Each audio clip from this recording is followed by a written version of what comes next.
Ahí al ministro del Interior, Juan Fernando Cristo, y por eso quiero preguntarle al doctor Pedro Medellín, la llegada del ministro del Interior, Juan Fernando Cristo, a mitad del gobierno del presidente Gustavo Petro, dice que va a buscar el acuerdo nacional para que deriven esta constituyente, lo del fast track. Bueno, esta figura del ministro del Interior, Juan Fernando Cristo, en el gobierno nacional, ¿qué representa?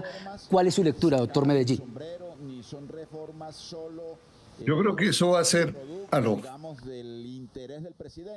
mira, yo creo que, aló, ¿me escuchan? Sí, señor, sí lo escuchamos, doctor Medellín. Es que Adelante. tengo una voz ahí, pero bueno, no, mira, yo creo que el discurso de hoy del presidente va a trazar cuál es el camino que va a seguir el ministro Juan Fernando Cristo. Sin duda, Cristo ha planteado y planteó en las reuniones que ha hecho con los congresistas, con los gobernadores, con los gremios, un discurso que no ha sido necesariamente el mismo que ha planteado el presidente, por ejemplo, en la sanción de la ley de pensiones. Uno esperaría hoy que escucháramos cuál es la línea que va a seguir el Congreso, el presidente Petro y su gobierno con respecto a las relaciones del Congreso. Va a ser absolutamente clave tener esa línea en la medida en que vamos a saber finalmente cuál es el trazado. Si bien lo que dijo el ministro es lo que el ministro esperaría hacer, eso depende de lo que el presidente quiera y es el que tiene la voz cantante y el mando en plaza. Medellín, ahí vemos esas imágenes en vivo. El presidente Gustavo Petro ya camina hacia el Capitolio Nacional, acompañado de la Comisión de Congresistas. Ahí también está la directora del DAPRE, Laura Sarabia, acompañándolo a esta hora. Bueno, José Daniel, en ese mismo sentido, de lo que decía el doctor Pedro Medellín, la línea sin duda que trazará esa hoja de ruta para esta nueva legislatura será lo que diga hoy el presidente Gustavo Petro. Hay mucha expectativa si el mandatario aquí va a hablar de constituyente, de fast track y de esas reformas que en la legislatura pasada terminaron hundiéndose, como la reforma a la salud, la reforma a la educación. Pues el presidente nos ha mostrado que es de símbolos y es de anuncios grandilocuentes. Luego, seguramente lo que va a pasar es que va a haber un filtro, un proceso de decantación de los grandes anuncios y los grandes titulares que produzca el presidente Petro hoy en su discurso. Y lo que en la práctica termine pasando en el Congreso en manos de un operador político avesado, concertador, que sabe hacer que las cosas pasen, como es el ministro Cristo. Seguramente uno debe preguntarse, oiga, primero, ¿el presidente se va a referir a los escándalos de corrupción y en particular al tema de la unidad de gestión del riesgo, más cuando hay altos funcionarios del gobierno involucrados? Esa es una gran primera pregunta con la que recibimos el discurso. Segundo, él ha hecho alusión a tres elementos que pueden ir o no juntos, pero que son muy importantes para entender si más allá de las reformas sociales o de la ley de servicios públicos o el paquete económico vienen temas de fondo. Fast track, acuerdo nacional y constituyente. Cualquiera de estas tres figuras, pues tiene que plasmarse esa hora, porque recordemos que el año entrante, o sea, el año julio 2025, junio 2026, es un año en el que no pasa nada en el Congreso, porque es un año dedicado a la campaña política. Esa es esa segunda pregunta. Y tercero, ¿qué anuncios hace en particular en materia de agenda legislativa? Pero vuelvo y digo, yo creo que el ministro Cristo y en general el equipo de gobierno, por supuesto, irá en la línea de lo que diga el presidente, pero también hay que entender que vamos a ver mucho de simbología, mucho de estética del poder en el discurso del presidente, seguramente mucho de confrontación, pero ya a la hora de la práctica del trámite legislativo terminan pasando cosas un poco más acotadas. Ya llega el presidente Gustavo Petro al Capitolio Nacional en estos momentos para en minutos dar su discurso ante el Pleno del Congreso, de senadores y de representantes a la Cámara. Recordemos que hoy arranca una nueva legislatura, se eligen nuevas mesas directivas, presidente del Congreso, también el presidente de la Cámara de Representantes, las comisiones constitucionales también. Ahí ya vemos al presidente entrando en estos momentos al Capitolio Nacional, saludando a los congresistas. Vemos ahí al presidente Gustavo Petro, lo reciben las congresistas liberales que, como decía Luis Eduardo Maldonado y María Camila Roa, que estaba vestidas de rojo. Luis Eduardo, María Camila, ¿qué pasa allí ustedes que están más cerca? María Camila, Luis Eduardo, pues ahí estaremos con ustedes en minutos para hablar precisamente de lo que va a ser la elección de las mesas directivas, tanto en Senado como en la Cámara de Representantes, pero me quedo también, José Daniel, para que hablemos un poco de eso que dijo el mandatario, que vuelve a insistir, lo llamó pacto social, pero también dice que es el mismo acuerdo nacional, para sacar adelante reformas, incluso ahí habló del fast track, que también el presidente Iván Name dijo en su discurso que no estaba de acuerdo con ese fast track, ni tampoco con la constituyente, que llama la atención, el mandatario no mencionó. Sí, y quería arrancar por ahí, Rubén, y es que hay unas cosas para analizar del discurso del presidente acerca de lo que no dijo, porque a veces los silencios son más elocuentes que las palabras. Número uno, el presidente no habló de asamblea constituyente y como usted señala, se enfocó más es en la idea del pacto político. Número dos, no mencionó ni la reforma a la salud, que en teoría viene en esta nueva legislatura, ni la reforma tributaria o ley de financiamiento de la que ha hablado el ministro de Hacienda, ni la ley de servicios públicos, que también estaba de alguna manera en ciernes. Y también, como lo decía María Camila, no confrontó con el discurso del presidente del Congreso, que de hecho fue duro y fue crítico. Seguramente esto puede ser un relanzamiento, al menos ante el Congreso, no necesariamente en todos los escenarios de la opinión pública, del tono y del talante del discurso del presidente, un tono menos confrontacional, un tono más constructivo, un poco más conciliador, institucional, si se quiere un poco más cercano al tono del presidente que se posesiona en agosto del 22 y menos parecido al tono que hemos venido oyendo durante los últimos meses, mucho más, digamos, mucho más agitado, mucho más confrontacional. Y sí dice que viene el esfuerzo de construir un pacto político con los partidos que están en el Congreso para pactar unas reformas, dejando claro que esas reformas no son para perpetuar el statu quo, sino que tienen que ser para producir los cambios desde la visión específica que tiene el gobierno. Y ahí pone sobre la mesa el tema del fast track, y acá es importante hacerle pedagogía a los televidentes. El fast track fue una reforma constitucional que aprobó el Congreso cuando el presidente era Juan Manuel Santos, única y exclusivamente para los temas del acuerdo de paz de esa época y únicamente por un periodo de 6 meses, por 6 meses más, y eso permitió básicamente abreviar y simplificar el trámite de los proyectos de ley.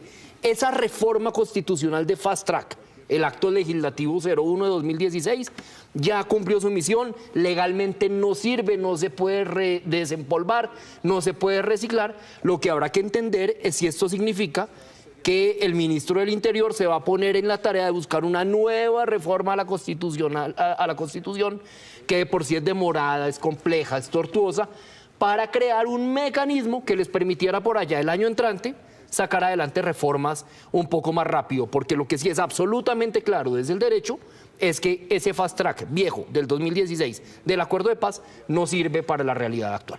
José Daniel, usted destaca también el tono y hace algunos minutos cuando iniciábamos esta transmisión, el doctor Pedro Medellín decía que esta legislatura tenía cara de ser una primera legislatura, quizás es un relanzamiento de relaciones de gobierno con Congreso. Me confirman si tenemos al doctor Pedro Medellín, porque sí también me gustaría preguntarle a él qué piensa del discurso del presidente Gustavo Petro sobre el pedir perdón, el llamar a ese pacto social, al acuerdo nacional. Decía él, esto tiene cara de ser una primera legislatura, además con la llegada del ministro del Interior, Juan Fernando Cristo.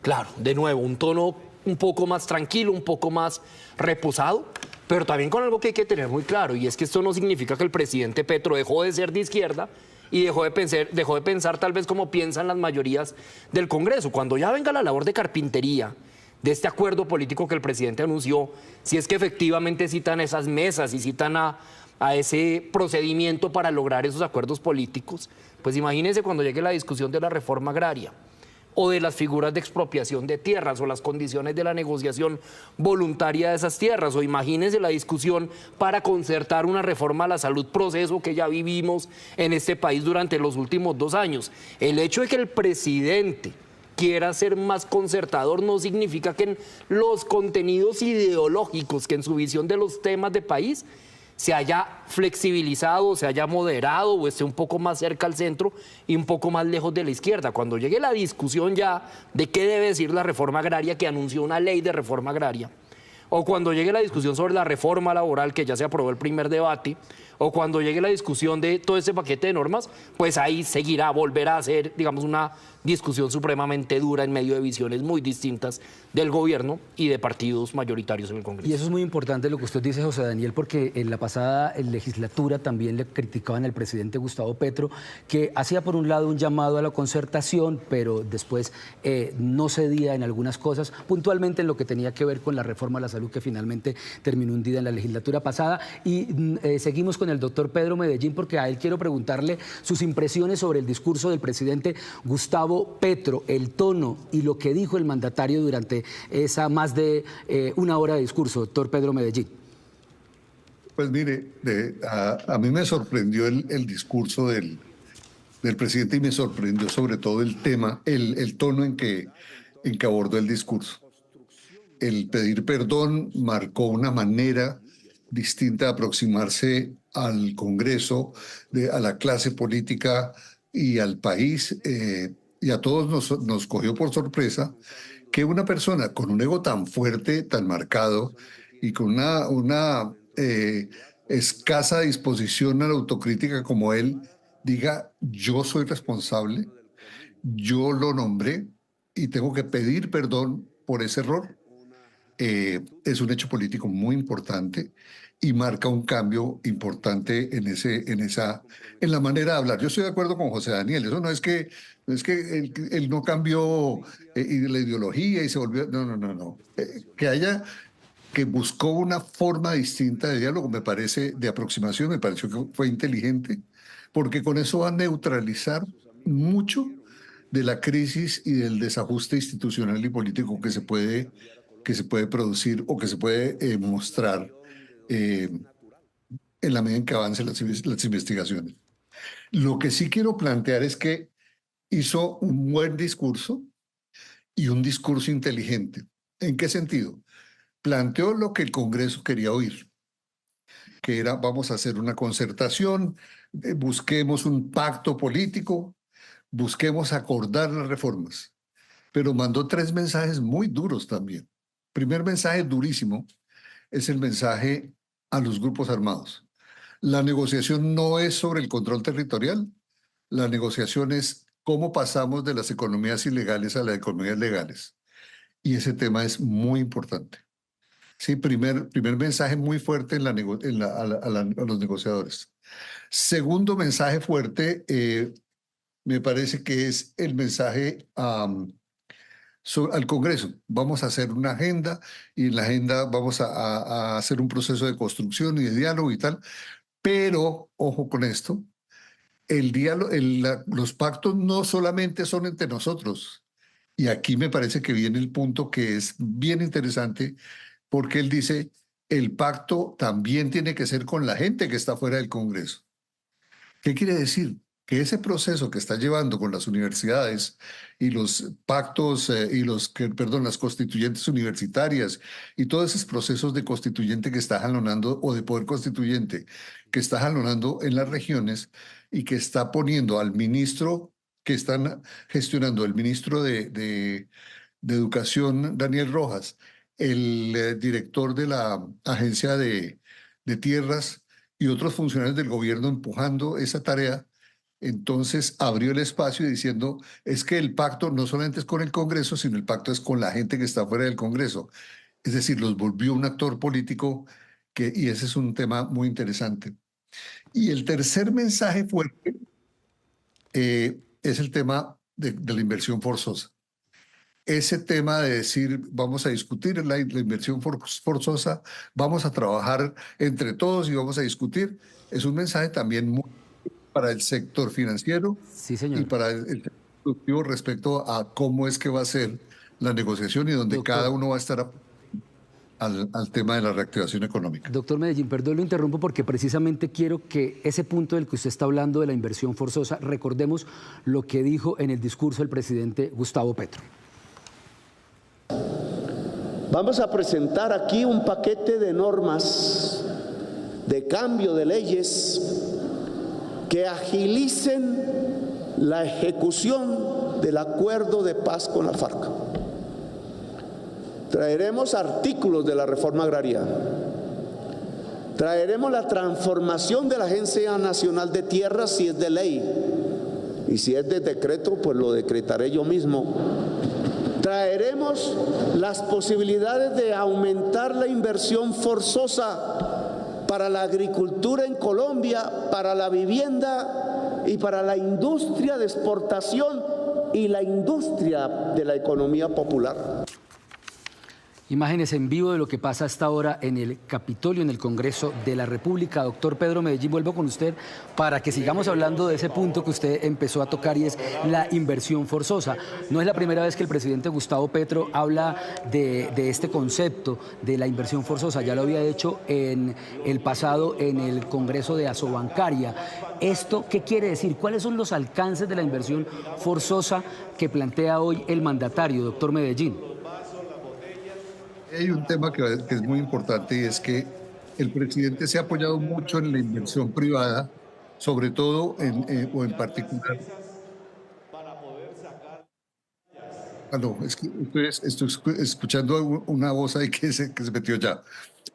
No, el presidente cuando planteó ese tema, hay un elemento que es muy importante que es el tema de lo que ha sido exitoso en la gestión del gobierno y el sector privado en la gestión de proyectos, como por ejemplo el proyecto que el grupo Sarmiento y el gobierno están sacando en La Guajira. Y en varios frentes el gobierno nacional y empresarios privados están haciendo. En un momento en donde el gobierno nacional tiene problemas serios de caja, en un momento en donde el gobierno está teniendo una caída muy fuerte en sus ingresos, pues recurrir a los recursos privados va a ser su alternativa. Y ese mecanismo de la inversión forzosa se va a convertir en un mecanismo de agilización de inversiones públicas con recursos privados. Y eso va a ser un tema muy, muy fuerte y muy interesante en el país.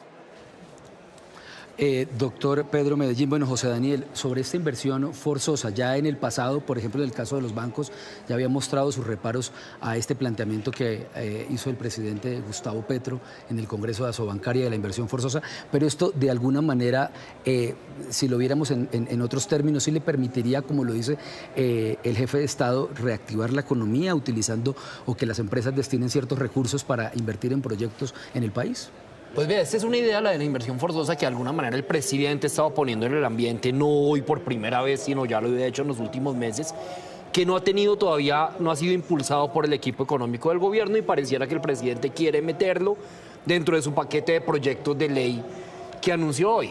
Ahora, yo la reflexión que quiero plantear, Rubén, es si el camino para vincular al sector privado en las metas del gobierno, en este caso refiriéndose a vivienda, refiriéndose a la economía popular y refiriéndose al sector exportador, es el de obligarlos a invertir en sectores o el de construir acuerdos con los gremios, con las empresas, como de hecho ya lo ha hecho tanto con gremios como con grupos económicos frente a estos otros temas para lograr esa dinamización de estos sectores de la economía nacional. Le pongo un ejemplo, en el tema de la vivienda. Decía hoy el presidente que este sector está rezagado, que por eso la industria en general ha caído tanto, claro, y que eso se debe a la lentitud del Banco de la República en ir bajando las tasas de interés. Y luego dice que el camino para eso es la inversión forzosa. Uno, digamos, sin pretender desvirtuar de facto una idea que todavía no ha sido suficientemente explicada, pues seguramente si uno habla con el sector de la construcción, la sensación que se puede llevar es que lo que ellos más necesitan y lo que los compradores de viviendas más necesitan es que se reactive el programa Mi Casa Ya, que descendió drásticamente en los últimos años y que constituía una práctica una buena práctica de construir sobre lo construido entre los últimos gobiernos. Entonces mi punto es más que obligarlos vía ley a que pongan la plata en propósitos que eventualmente no son tan prometedores, seguramente el gobierno puede avanzar más logrando acuerdos y haciendo a los gremios y a los grupos económicos y al empresariado en general del país parte de este gran acuerdo político del que habló hoy.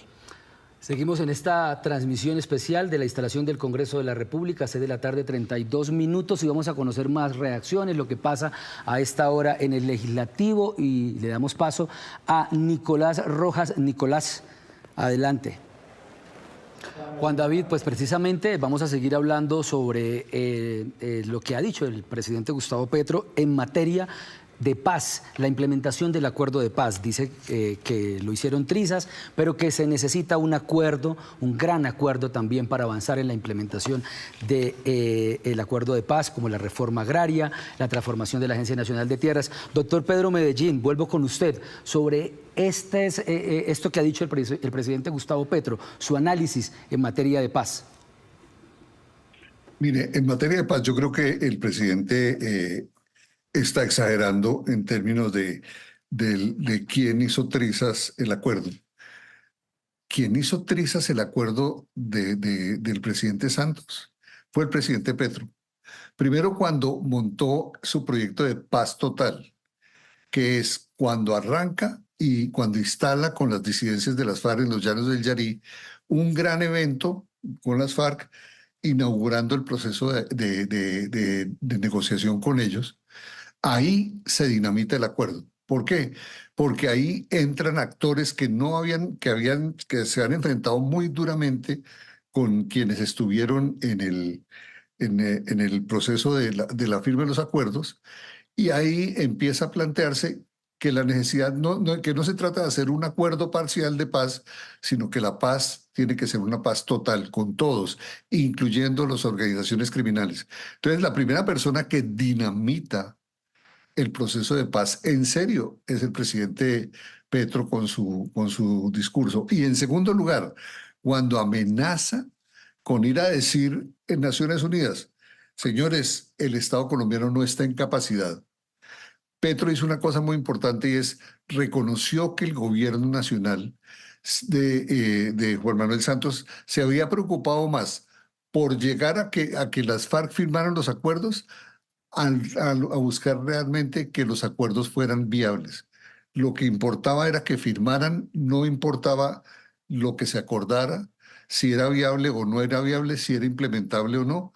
Y ahora estamos en el lío que estamos, simplemente porque el objeto y el presidente Santos se concentró en buscar que las FARC firmaran. Y en ese sentido se concentró todo en La Habana. Fue un proceso muy cerrado entre el gobierno nacional y La Habana, y se les olvidó que había que trabajar con los alcaldes, que había que trabajar con los gobernadores, todo el proceso de implementación. Y cuando fueron a trabajarlo, pues ya no había la base. Y en ese sentido, pues la dinamitada del acuerdo se produjo, fue en este gobierno. Creo que el caso del presidente Duque, Emilio Archila hizo un trabajo lo más juicioso que se pudo, pero la dificultad estructural de haber llegado a acuerdos que no eran implementables nos puso en esa situación.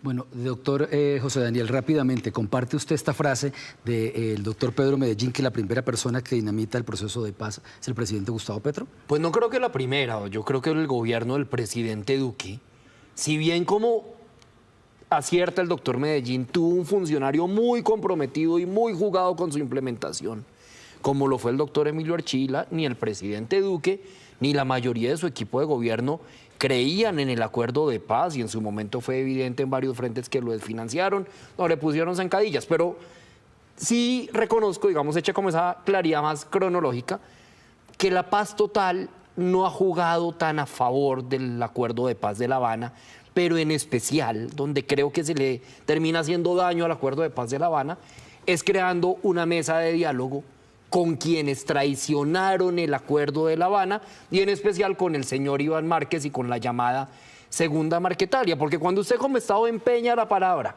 y su contraparte se la incumple, y el mismo Estado le tira el salvavidas a su tercera recaída en la criminalidad y en el narcotráfico, pues está dejando sin piso los acuerdos anteriores. ¿Qué veo también? El presidente Petro había tenido unas declaraciones duras contra el acuerdo de paz y duras contra el expresidente Santos. En el discurso que vemos hoy, vemos ya un tono, si se quiere, más alineado y más claro en términos de respaldo al acuerdo de paz. Y lo tercero es simplemente mencionar que un tema que no salió tanto en el discurso del presidente, pero que es vital para el cumplimiento del acuerdo de paz, es la protección de la vida de los firmantes, antiguos miembros de las FARC que le apuestan a la paz y que hoy siguen siendo asesinados en los territorios. Pues doctor José Daniel, ahora vamos a ver cómo están conformadas esas fuerzas políticas en el Congreso. Daniela Pachón nos tiene los detalles. Pues Daliana, seguimos analizando precisamente este tema, el tema económico. José Daniel, yo quisiera preguntarle, frente a esta aspiración legislativa en materia económica que tiene el gobierno nacional, ¿qué tanto puede impactar, digamos, la figura del ministro Ricardo Bonilla en medio de todo este escándalo de la Unidad para la Gestión del Riesgo? La idea del gobierno de sacar adelante estos proyectos en el legislativo. A ver, Rubén, yo creo que acá hay dos cosas que le juegan a favor al gobierno para sus proyectos de agenda económica liderados por el ministro Bonilla. Primero, que si dejamos aparte el escándalo en donde sale mencionado el ministro Bonilla, este es un funcionario que ha sido reconocido por ser muy cercano al presidente Petro, fue su secretario de Hacienda cuando fue alcalde de Bogotá, pero que también es un ministro con muy buen diálogo con el sector privado y que es reconocido como un economista sensato. Entonces, tiene de alguna manera, en teoría, las charreteras para impulsar estas reformas. Segundo, no en este gobierno. En todos los gobiernos recientes sí ha habido una bancada sólida que funciona, que aprueba leyes, es la bancada del gobierno de turno en las comisiones económicas. En las comisiones económicas, este gobierno en la reforma tributaria, pero todos los gobiernos en general, tienden a tener una mayor capacidad y un menor margen de error. Entonces uno diría, oiga, si no fuera por el escándalo, los astros están alineados para esta agenda económica. Ahora, ¿esto qué tanto va a incidir, estos escándalos?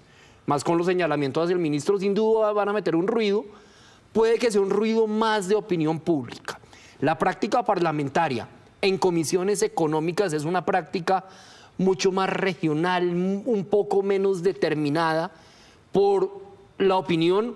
Entonces puede que aún con un ministro cuestionado, los congresistas de comisiones económicas le terminen caminando a estos proyectos, pero por supuesto todavía es temprano para poderlo saber con exactitud. Listo. Doctor Pedro Medellín, la misma pregunta. ¿Qué tanto puede afectar la figura del ministro Ricardo Bonilla en esta aspiración en materia económica que tiene el gobierno en el Congreso de la República? No, yo creo que va a afectar y va a afectar seriamente al ministro de Hacienda, porque la presión que están ejerciendo los medios sobre los congresistas, sobre la justicia y sobre los ministros que están involucrados en este tipo de procesos es muy grande, y yo creo que la Fiscalía va a tener que empezar a ceder o avanzar en eso. Va a sentir una presión muy grande. La Corte Suprema de Justicia, que es la que está encima de los aforados, pues tiene que acelerarse.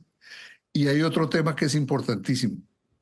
Varios congresistas de las comisiones económicas están también involucrados en esos temas, y la presión entonces va a ser muy grande. Creo que el tema de la reforma, y como decía Efraín Cepeda, el margen es muy, muy estrecho. Si el gobierno está en un momento de déficit de caja y en un momento de descuelgue en los ingresos, pues el tema de la reforma tributaria no le va a resolver muy el problema en el mediano y largo plazo, perdón, en el corto plazo, porque esa reforma se va a demorar de todos modos. Sí, le genera un espacio grande que no le va a permitir un margen de acción inmediato al gobierno. Entonces ahí puede ser que, y supongamos que gracias a discusión, que él saque adelante la reforma, va a tener recursos, pero son recursos que no va a poder utilizar sino hasta el año siguiente, y incluso un periodos que van más allá por el propio efecto del tiempo del proceso legislativo. Pero yo no creo que vaya a avanzar, no creo, y creo que el tema judicial va a golpear mucho, sobre todo va a golpear mucho a Ricardo Bonilla, Primero porque él no es un político que esté curtido, no tiene el cuero político para aguantar la presión y los medios y la gente están muy, muy molestos con el tema y la presión que se está ejerciendo es muy grande y va a seguir. Pues, doctor Pedro Medellín, hablamos de la agenda en materia económica, ahora hablemos de la otra agenda, los otros proyectos de ley que el gobierno llevaría en los próximos días a esta legislatura que arranca desde el día de hoy. Juan David Ríos nos cuenta en el siguiente informe. Bueno, estas son las apuestas del gobierno en materia legislativa para este congreso que arrancó el día de hoy. Doctor Pedro Medellín, en 30 segundos, sus impresiones finales sobre lo que empieza hoy en este nuevo congreso. Bueno, yo creo que es un escenario que va a ser complejo en este año, que creo que el presidente ha inaugurado una acción legislativa que va a ir en un doble carril, convocando a un pacto nacional a la clase política, a los partidos políticos, pero también convocando a la gente que está por fuera del Congreso en ese pacto o en esa conversación grande. Pues va a ir por el lado de la Poder Constituyente y el lado del Congreso. Primera conclusión. Segunda conclusión, hay un cambio muy significativo en la conversación, en la manera como el presidente se relaciona con el Congreso, y ese es un cambio positivo. Y el tercero es que vamos a ver una acción política muy, muy fuerte, muy activa, con participación de los partidos políticos, y creo que el tránsito hacia una acción de poder constituyente, una asamblea constituyente, una cosa más allá, no va más allá que la de participar en el pacto o en el diálogo que propone el presidente. Bueno, doctor Pedro Medellín, muchas gracias. José Daniel, 30 segundos también para sus impresiones finales. Rubén, sin duda hay un cambio de tono en la forma en la que el presidente condujo su discurso hoy. El cambio de tono habrá que ver cómo funciona del dicho al hecho. No necesariamente menos tono, un tono más moderado significa que haya menos radicalización en los contenidos, pero en cualquier caso hay un llamado refrescado de alguna manera a un acuerdo político con las bancadas, con sectores de la sociedad civil, pero ahora habrá que ver eso en la práctica cómo funciona. Doctor José Daniel López, muchas gracias por acompañarnos en este análisis. Al doctor Pedro Medellín, hasta aquí esta transmisión especial de la instalación del Congreso. Los dejamos con la emisión central de Noticias Caracol.